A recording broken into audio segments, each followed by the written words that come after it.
सोचें अगर कोई ये कहे कि पैसे और सरमायाकारी के बारे में हम जो कुछ भी जानते हैं वो सब का सब गलत है। जी हाँ, आज हम एक ऐसी ही दलील का जायजा ले रहे हैं जो पूरी दुनिया के मालियाती निज़ाम को चैलेंज करती है और एक बुनियादी सवाल उठाती है कि असल दौलत है क्या चीज़।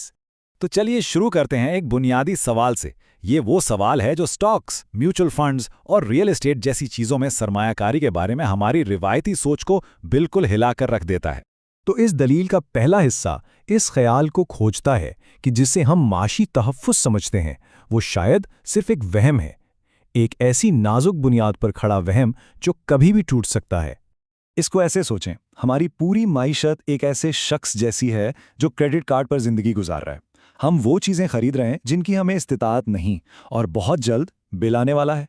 ये एक ऐसा निज़ाम है जो लगता है टूटने के लिए ही बनाया गया है। और ये सब चल किस चीज से रहा है? भेड़ चाल से। लोग इसलिए सरमायाकारी कर रहे हैं क्योंकि सब कर रहे हैं, इसलिए नहीं कि ये कोई अक्लमंदी का फैसला है। बिल्कुल एक भेड़ों के गौल की तरह जो सीधा चट्टान की तरफ भाग रहा है और कोई रुककर ये सवाल नहीं कर रहा कि भाई हम जा कहाँ रहे हैं। तो अब आते हैं असल नुक्ते पर। हमें एक हकीकी असासे और एक कयास आराई पर मबनी बबल यानी गुब्बारे के दरमियान फ़र्क करने के लिए एक वाज़ेह फ्रेमवर्क की ज़रूरत है। देखिए, एक असासे और बबल में फ़र्क क्या है? इसकी मिसाल एक घर और कसीनो की चिप जैसी है। घर की अपनी एक हकीकी कीमत है, लेकिन कसीनो चिप की कीमत वो तो बस इतनी है जितना कोई उसके लिए देने को तैयार हो। ये फ़र्क बुनियादी है। तो सवाल ये उठता है, क्या स्टॉक मार्केट एक बबल है? इस तज्जिए के मुताबिक जवाब है बिल्कुल। ये 2000 के .com बबल जैसा ही है, लेकिन इससे कहीं बड़ा। हम ऐसी कंपनियां देख रहे हैं जिनकी आमदनी सिफर है लेकिन उनकी मालियत अरबों डॉलर्स में है। ये तो बिल्कुल वैसी बात हुई कि आप बगैर बुनियाद के एक महल खड़ा कर दें। और ये कहानी सिर्फ स्टॉक मार्केट तक महदूद नहीं, रियल एस्टेट का भी यही हाल है। जरा सोचें, आसपास घरों की कीमतें कहां से कहां पहुंच गई हैं।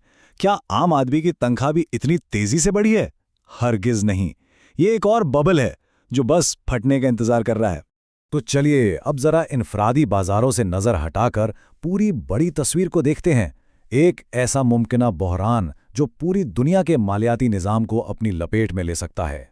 देखिए, तारीखी तौर पर जब भी स्टॉक मार्केट गिरती थी, पैसा एक महफूज पनागाह की तरफ बहता था और वो पनागाह थी यूएस ट्रेजरी बॉन्ड्स।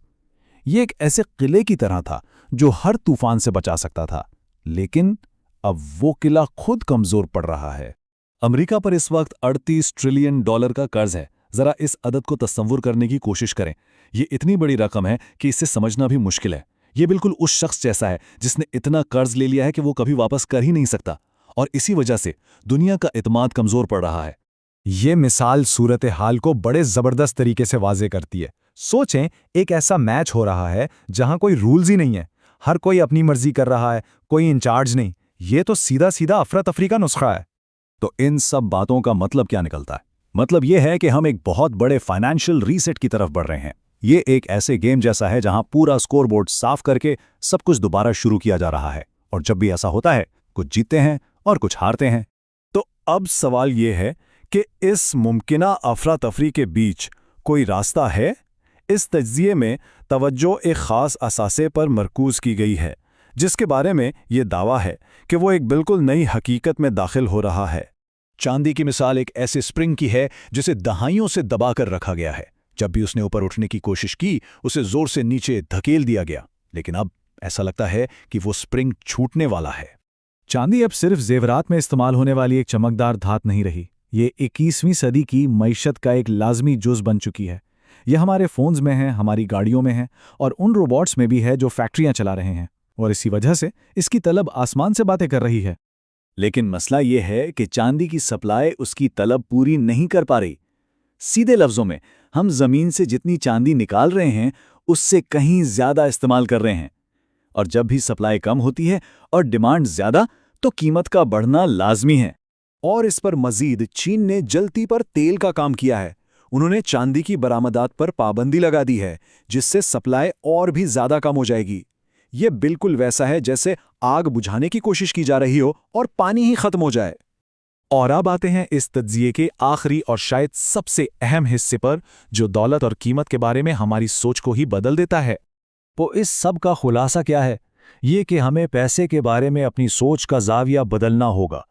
ये पूछने के बजाय कि एक औंस सोने की कीमत कितने डॉलर है, हमें ये पूछना चाहिए कि $1 में कितना सोना आता है। ये सुनने में मामूली सी तब्दीली लगती है, लेकिन ये सोच सब कुछ बदल देती है। हकीकत यह है कि हमारी करेंसियां खुद एक बबल हैं। इनके पीछे सोने या चांदी जैसी कोई हकीकी चीज़ नहीं, सिवाय हुकूमत पर हमारे एतमाद के। और जैसा कि हम देख चुके हैं, वो एतमाद अब कमज़ोर पड़ रहा है। जब हुकूमतें बेतहाशा पैसा छापती हैं तो हमारी जेब में पड़े हुए पैसे की कीमत गिर जाती है। ये बिल्कुल एक गुब्बारे में ज़रूरत से ज़्यादा हवा भरने जैसा है। आखिरकार उसने फटना ही है। तो अगली बार जब सोने या चांदी की कीमत बढ़ती हुई नजर आए तो ये मत सोचें कि वो महंगे हो गए हैं, बल्कि ये सवाल करें हमारी करेंसी की कीमत कितनी गिर गई है। और हो सकता है कि जवाब आपको सोचने पर मजबूर कर दे।